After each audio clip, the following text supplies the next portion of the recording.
ಎಂದು ಕೇಳ್ತಾರೆ.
ಅವರಿಗೆ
ಕಾರ್ಯಕ್ರಮ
ಈ ಪ್ರೇತವನ್ನು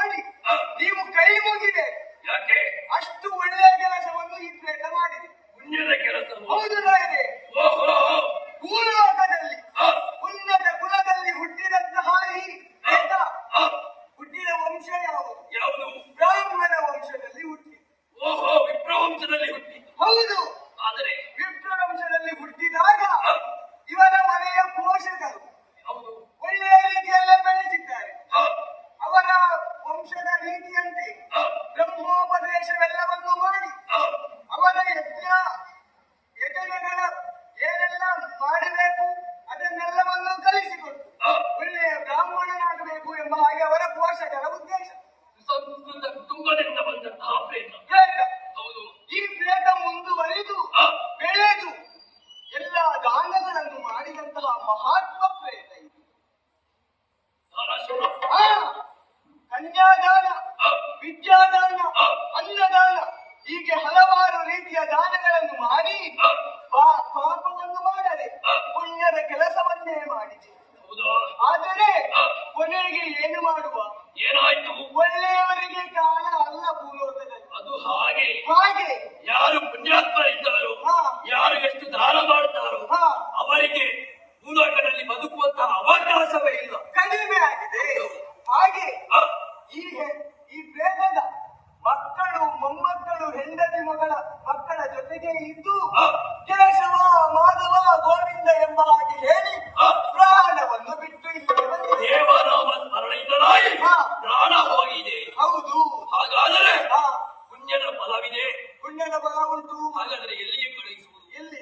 ನೀವೇ ಪುಣ್ಯವಂತರಿಗೆ ಸ್ವರ್ಗಲೋಕ ಎನ್ನುವಂತಹ ಮಾತಿದೆ. ಹೌದು. ಆದ್ದರಿಂದ ಈ ಪ್ರೇತವನ್ನು ಸ್ವರ್ಗಕ್ಕೆ ಕಳುಹಿದ್ದು. ಸರಿ ಸರಿ.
ಅಲ್ಲಿ ಬೇರೆ ನಡೆಯುವುದು. ಹೌದು ರಾಯರೇ.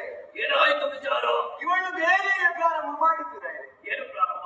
ಬೇರೇನೂ ಅಲ್ಲ, ಮತ್ತೆ ಈ ಹಣ ಇರುವ ಹುಡುಗರನ್ನು ಪ್ರೀತಿ ಮಾಡುವುದು. ಪ್ರೀತಿ ಮಾಡುವುದು? ಹೌದು ರಾಯರೇ. ಹೌದು, ಪ್ರೀತಿ ಮಾಡುವುದು ತಪ್ಪಲ್ಲ. ಹೌದು, ತಪ್ಪಲ್ಲ. ಆದರೆ ಹೀಗೆ ಬರುವುದಕ್ಕೆ ಕಾರಣ ಏನು? ಪ್ರೀತಿ ಮಾಡುವುದು ಎಲ್ಲಿಯವರೆಗೆ? ಎಲ್ಲಿಯವರೆಗೆ? ಆತನ ಜೇಬು ಖಾಲಿಯಾಗುವವರೆಗೆ ಮಾತ್ರ. ಹೌದಾ?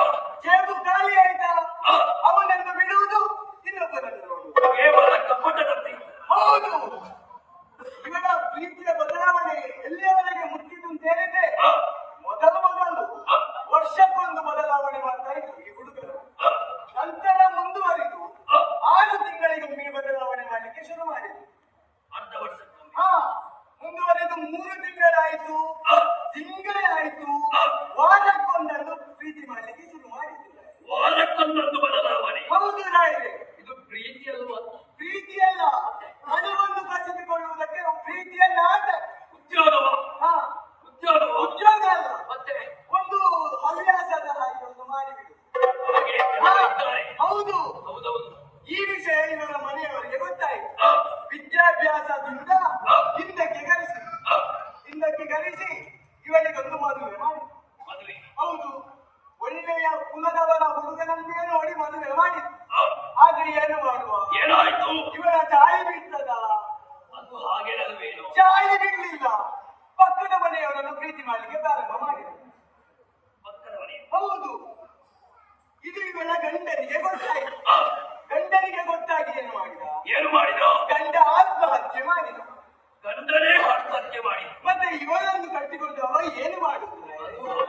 ಆದರೆ ಏನು ಮಾಡುವ? ಏನಾಯ್ತು? ಇವಳ ಚಾಳಿ ಮುಂದುವರಿಯುತ್ತಲೇ ಇತ್ತು. ಹೌದಾ?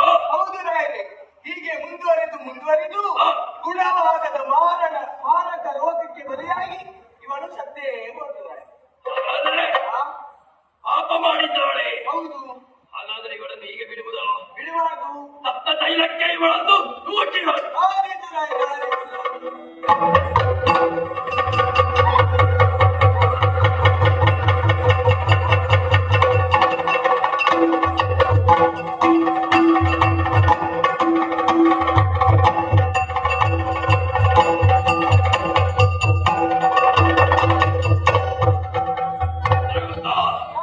ಏನಾಯ್ತು?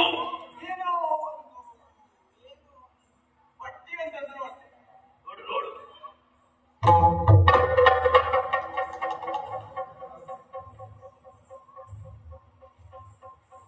ಎಲ್ಲ ಉಂಟು. ಇದು ಆಯ್ತು, ಇದು ಆಯ್ತು, ಇದು ಆಯ್ತು, ಆಯ್ತು, ಇದು ಆಯ್ತು, ಇದು ಆಯ್ತು. ಏನಾಗಿದೆ? ಏನಾಯ್ತು? ಒಂದು ಪ್ರೇತ ತಪ್ಪಿಸಿಕೊಂಡು ಹೋಗಿದೆ ರಾಯರೇ. ಪ್ರೇತ ತಪ್ಪಿಸಿಕೊಂಡು ಹೌದು, ಹೋಗಿದೆ. ಹೌದು, ಏನು ಮಾಡುವುದು ರಾಯರೇ? ಏನಂತೆ?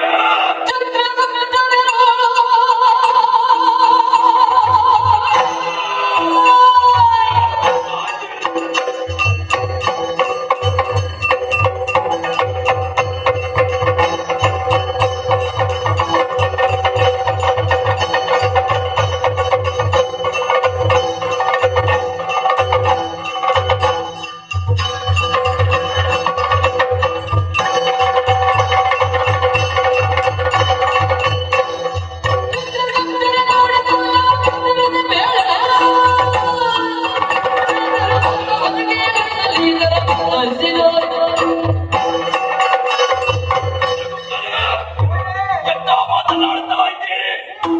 ಒಂದು ಪ್ರೇತ ತಪ್ಪಿಸಿಕೊಂಡು ಹೋಗಿದೆ. ಹೌದು, ಹಾಗಾದರೆ ಇದು ನಾವು ಮಾಡುವಂತಹ ಕಾರ್ಯಕ್ಕೆ ಅಪಕೀರ್ತಿ ಬಂದ ಹಾಗೆ. ಹೌದು ರಾಯರೇ. ಆ ಪ್ರೇತವನ್ನು ಸುಮ್ಮನೆ ಬಿಡಬಾರದು. ಬಿಡಬಾರದು. ನೀವು ಈಗಲೇ ಹೋಗಬೇಕು. ಎಲ್ಲಿಗೆ? ಎಲ್ಲಿಗೆ? ಭೂಲೋಕಕ್ಕೆ.